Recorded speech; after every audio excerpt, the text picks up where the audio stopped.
warahmatullahi wabarakatuh. Kemarin kita sudah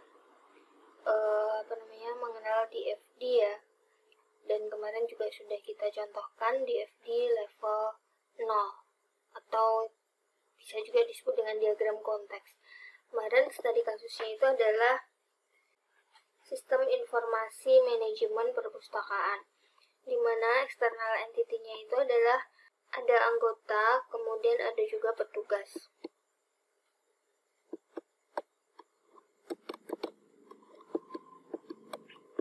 Nah, kita lanjutkan ke DFD level 1.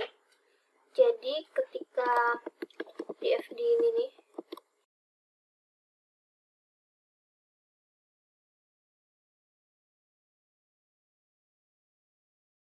jadi di sini ini saya revisi sekalian ya. Namanya adalah anggota atau pengunjung. Oke, jadi sistem ini ketika di breakdown atau ketika dipecah akan ada beberapa proses di dalamnya. Kalau yang level 0 kita masih belum tahu proses apa aja yang ada di dalamnya, dan di sini cuman ada satu simbol proses atau ini masih sistem secara global gitu. Jadi kita nggak tahu sistem informasi manajemen perpustakaan itu bisa apa aja atau prosesnya itu apa aja, kita belum tahu. Nah, makanya kita gambarkan di DFD level 1. DFD level 1-nya itu adalah nih, saya gambarkan di Visio ya, karena gambarnya gede banget dan nggak bisa ditaruh di PPT.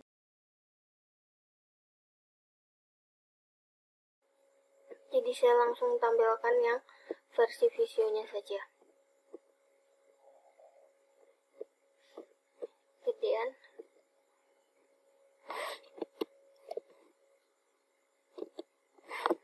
Ya. Jadi, ketika tadi sistem informasi manajemen perpustakaan yang ini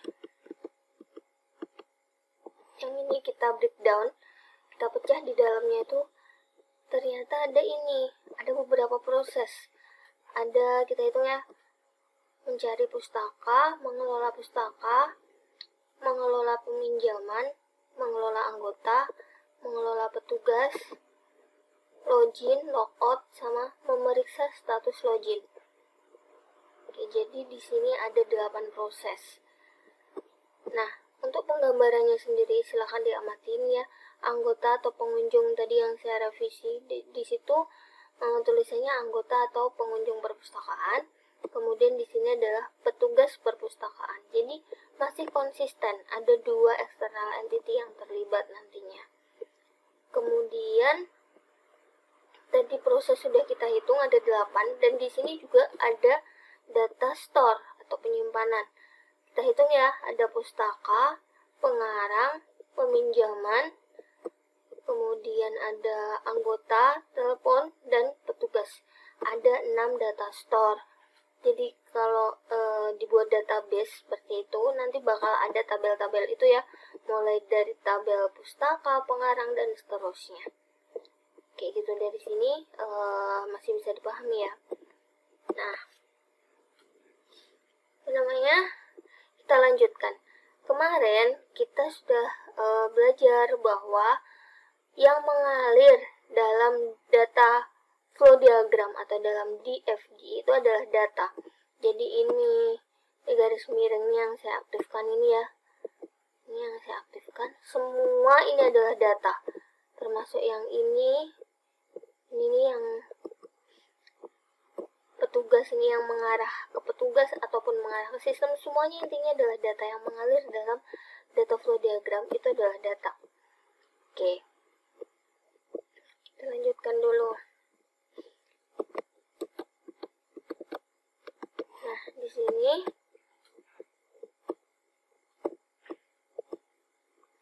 ini ya, untuk DFD level 1 penyimpanannya yang tadi saya sudah sebutkan ada 6, petugas, pustaka, dan seterusnya sampai peminjaman. Keterangannya yaitu tabel dalam basis data untuk menyimpan data, ya, mulai dari petugas, pustaka, dan seterusnya sampai data peminjaman. Kemudian itu tadi itu tadi adalah data store-nya. Nah, ini adalah prosesnya. Tadi proses itu kan ada 8 ya. Ini mencari pustaka, dan kita hitungnya 1. Kemudian di sini ada 2, berarti 3. Sini 3, 4, 5, 6, 7, 8. Oke. Ini kita buat tabel ini biar lebih mudah aja ya. Maksudnya kita bacanya lebih mudah, kemudian memahaminya juga lebih mudah, seperti itu. Ini tadi untuk yang data store. Nah, sekarang yang prosesnya kita bahas satu-satu ya. Yang pertama kali itu adalah proses mencari pustaka. Yang paling atas ya, maksudnya paling atas itu adalah proses mencari pustaka. Di sini kita definisikan ada nama proses, aliran data masuk atau disebut juga input, kemudian ada aliran data keluar atau disebut output, dan di sini adalah keterangannya. Nah, nama prosesnya adalah mencari pustaka. Cari pustaka itu yang mana sih? Yang ini, ya, yang paling atas.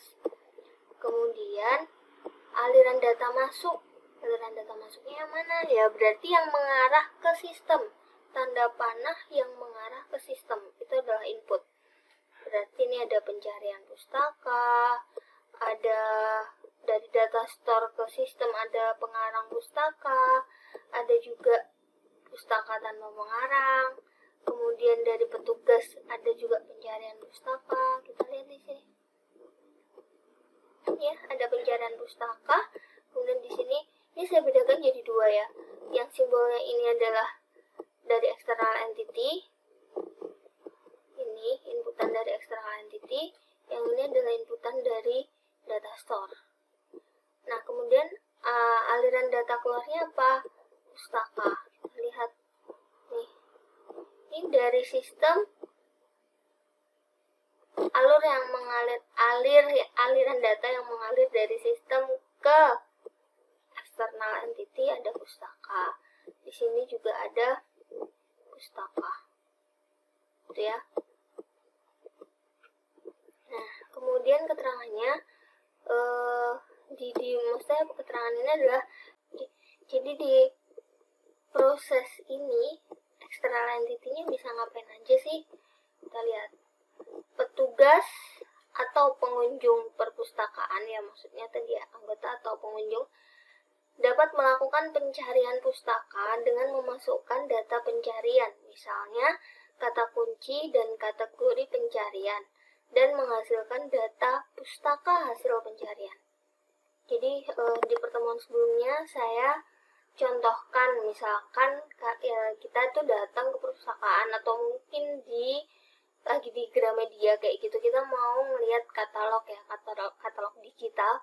Di situ buku yang kita cari misalkan posisinya tuh, statusnya tuh ada atau enggak, available apa enggak, terus misalkan ada di rak sebelah mana, misalnya kayak gitu. Dengan katalog itu tuh sangat membantu ketika misalnya kita inputkan berdasarkan judul buku atau misalkan pengarangnya, nanti bakal ditampilkan gimana stoknya, masih ada apa enggak. Kalau enggak, oh ternyata misalkan posisinya lagi dipinjam orang. Terus kalau misalnya tersedia dia ada di rak sebelah mana, kayak gitu tuh sudah include gitu. Jadi kita bisa, oh dia di rak nomor sekian. Nah, kita bisa langsung menuju rak itu gitu. Jadi untuk mencari buku itu nggak terlalu susah. Seperti itu tuh, sangat bermanfaat sekali ya dengan adanya katalog digital. Seperti itu. Nah, oke, ini tadi ya. Oke, saya lanjutkan. Untuk yang proses pertama ini, saya buat ilustrasinya kayak gini. Ya. Jadi yang pertama itu adalah mencari pustaka. Ini saya cuma cerita yang proses yang paling atas, yaitu mencari pustaka. Di proses mencari pustaka ini ada dua external entity yang bisa terlibat, yaitu anggota atau pengunjung perpustakaan dan juga bisa petugas perpustakaan. Nah, mereka ini bisa melakukan pencarian pustaka ke sistemnya ya, otomatis ya ke sistemnya gitu. Nah, ketika mereka melakukan interaksi dengan sistem, mereka itu diminta menginputkan ya. Jadi berarti dia menginputkan sesuatu, yaitu pencarian pustaka tadi. Nah, ini tergantung sistemnya, apa sih yang harus dimasukkan, keywordnya itu apa, misalnya gitu. Berdasarkan buku kah, judul buku, atau pengarang, atau apa yang kayak gitu. Itu adalah inputan dari si external entity-nya. Nah, kemudian di proses satu ini membutuhkan namanya data store atau penyimpanan, yaitu pengarang dan juga pustaka. Jadi untuk bisa menampilkan data di proses mencari pustaka, itu butuh dua data store ini, pengarang dan pustaka. Jadi kita lihat di sini, di data store pustaka nanti akan diambil atau ditarik data, yaitu pustaka tanpa pengarang. Di data store pengarang akan diambil data pengarang pustaka. Jadi untuk menampilkan ini tuh, ketika nih kalian langsung bayangin katalog digital tadi ya, ketika kita mau inputkan judul buku atau misalkan nama pengarang, ketika kita mau mencari buku di perpustakaan misalnya kayak gitu, nanti inputan kita nanti bakalan dicocokkan ya, maksudnya sistem itu akan menarik data dari database. Nah, kemudian kalian masih ingat ya, di dalam proses itu harus ada yang masuk dan ada yang keluar, alur yang masuk ke sistem dan alur yang keluar dari sistem. Nah, ini kan semuanya masuk tuh. Nah, jadi petugas sama anggota nih melakukan proses pencarian pustaka. Nah, dalam proses pencarian pustakanya ini dibutuhkan data pengarang dan data pustaka. Habis itu ini outputnya adalah, nah output ini saya bedakan ya, warnanya yang warna merah ini dari sistem ke anggota atau ke pengunjung perpustakaan, itu outputnya adalah data pustaka. Jadi ketika kita enter, misalkan kita sudah inputkan keyword, kita enter, di situ ada keterangannya. Misalkan dalam bentuk tabel ya, di situ ada kolom judul, kemudian nama pengarangnya, terus misalkan statusnya, available apa enggak, kemudian misalkan dia ada posisinya ada di rak mana, misalnya kayak gitu. Kalau misalnya di Gramet ya mungkin harganya berapa, misalnya kayak gitu ya. Nah, satu lagi output dari sistem ke petugas. Nah, itu baru menceritakan satu proses ya, itu baru satu proses. Sedangkan kita tadi ada berapa proses? Ada 8 proses. Intinya kalau ditelusuri, seperti itulah cara kerjanya DFD. Jadi kita bisa tahu gitu, gimana sih cara kerjanya sistem. Kayak gitu. Kalau yang kalian sekarang udah tahu ya bedanya ya antara level 0 atau konteks diagram dengan level 1. Kalau level 0 itu masih global. Masih ngomongin sistem secara keseluruhan, apa yang masuk, apa yang keluar, kemudian maksudnya apa yang masuk ke sistem, apa yang keluar dari sistem, eksternal entity-nya apa, yang kayak gitu. Tapi kita belum tahu prosesnya. Tapi kalau yang di level 1 itu kita udah tahu breakdown dari level 0 tadi. Jadi level 0 itu yang ini ya, level 0 ini kita di breakdown. Ini kan yang di tengah ini kita belum tahu ya sistem prosesnya apa aja, atau sistem ini bisa apa aja, kita belum tahu. Ketika di breakdown jadilah ini. Oh, dia bisa ini mencari pustaka, oh dia bisa mengelola pustaka, dan seterusnya. Kayak gitu. Terus kuncinya lagi, biar kalian tahu kok ini tuh level 0 apa level 1, itu adalah penyimpanan. Jadi di level 1 itu sudah mulai ada penyimpanan ya. Sudah mulai ada data store. Kayak gitu. Nah, saya nggak akan jelaskan satu persatu tiap proses ya, tapi intinya adalah sama, kayak gitu cara kerjanya. Jadi, apa sih yang masuk dari external entity ke sistem? Kemudian di proses itu butuh data dari data store apa enggak? Kemudian outputnya apa? Setelah di sistem itu tuh outputnya apa? Misalnya kayak gitu. Oke lah, saya contohkan satu lagi ya, tapi saya nggak buat ilustrasinya di PowerPoint. Jadi saya langsung di sini aja saya baca. Jadi untuk proses mengelola pustaka itu yang berhubungan dengan sistem atau proses itu, proses mengelola pustaka maksudnya, itu hanya petugas. Anggota nggak bisa. Oke.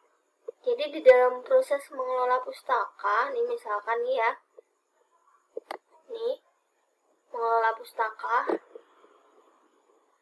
Nah, kemudian di proses mengelola pustaka ini kita butuhkan data pengarang dan data pustaka. Dia butuh data pengarang, makanya di sini ada tanda panah masuk ke sistem. Kemudian ada juga data pustaka. Jadi itu petugas itu nanti bisa memasukkan, bisa create, update, delete gitu ya. Jadi bisa memasukkan data, bisa mengubah data, bisa menghapus, bisa melihat. Seperti itu. Jadi ketika contoh satu deh, misalkan dia mau masukkan data. Jadi ada buku baru, misalkan ada koleksi buku baru. Berarti dia akan masuk ke proses mengelola pustaka. Ini ya, sini. Nah, kalau sudah dia misalkan mau masukkan nih bukunya, nama pengarangnya dan seterusnya, berarti kan masuk ke database. Kemudian misalkan ada juga buku yang nggak ada nama pengarangnya, pustaka tanpa pengarang, berarti dimasukkan di tabel pustaka ini. Nah, kalau sudah disimpan ya. Nah, kemudian kalau sudah ditampilkan ke si petugasnya. Nah, untuk menampilkan itu dia butuh data dari tabel pustaka dan juga tabel pengarang. Makanya di sini ada tanda panah ke arah sistem. Seperti itu. Berarti kalau tanda panah dari data store ke sistem, berarti maksudnya adalah sistem itu menarik data gitu, atau ngambil data dari data store. Kalau misalnya ada tanda panah dari sistem ke data store, berarti dia itu nyimpan gitu. Dia nyimpan data. Nah, seperti itulah kurang lebih cara membacanya. Sama aja untuk masing-masing proses ini. Oke, itu DFD level 1. Kita lihat ya. Nah, di sini keterangannya, ini tadi yang contoh ilustrasi. Nah, di sini keterangannya untuk masing-masing proses sudah ditulis ya.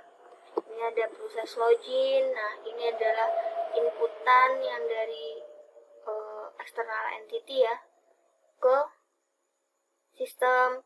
Kemudian kalau yang ini berarti adalah dari data store. Jadi saya bedakan simbolnya ini.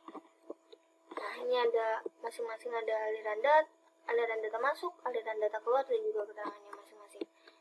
Oke, saya nggak ceritakan satu-satu masing proses, tapi kalian bisa membaca di sini masing-masing proses sudah ditulis. Nah, langsung ke DFD level 2 sekarang.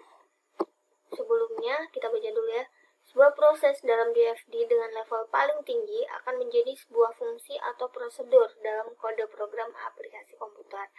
Saat mendekomposisi sebuah proses, maka harus dipastikan data yang masuk ataupun keluar sama dengan yang masuk atau keluar pada proses yang didekomposisi.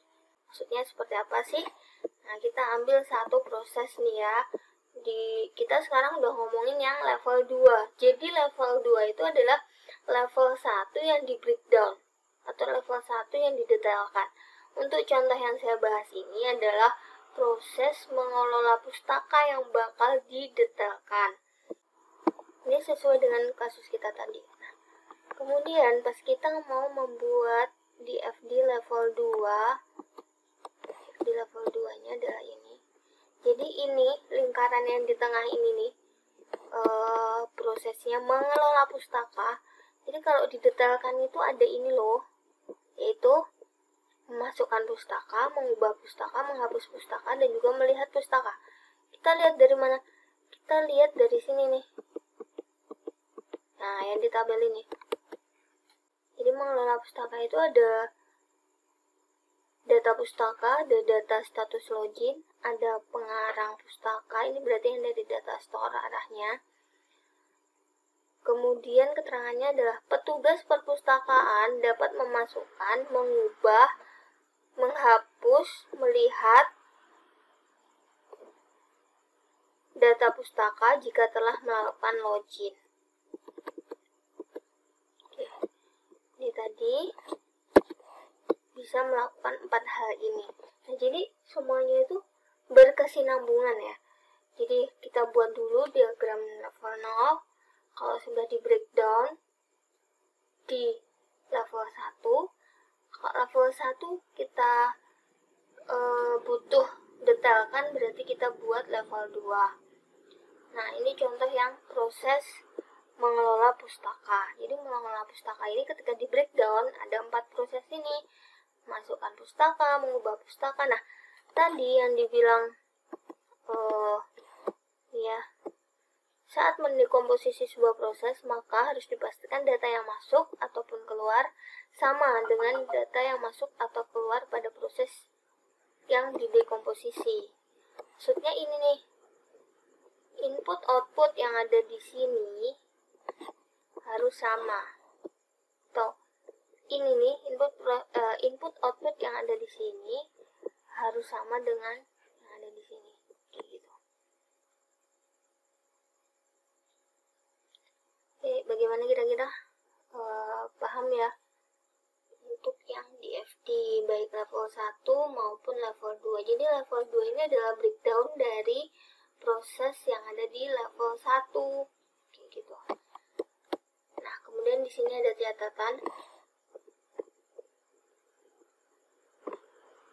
Breakdown level DFD ditentukan oleh kompleksitas sistem. Perancangan DFD yang baik adalah diagram tetap tergambar sederhana, tidak rumit, dan tidak terlalu banyak levelnya, meskipun sistemnya sangat kompleks. Kayak gitu ya. Oke, kalian sudah diajari bagaimana membuat level 0, level 1, dan juga level 2. Oke, mungkin cukup itu pertemuan hari ini. Ada kurang lebihnya mohon maaf. Assalamualaikum warahmatullahi wabarakatuh.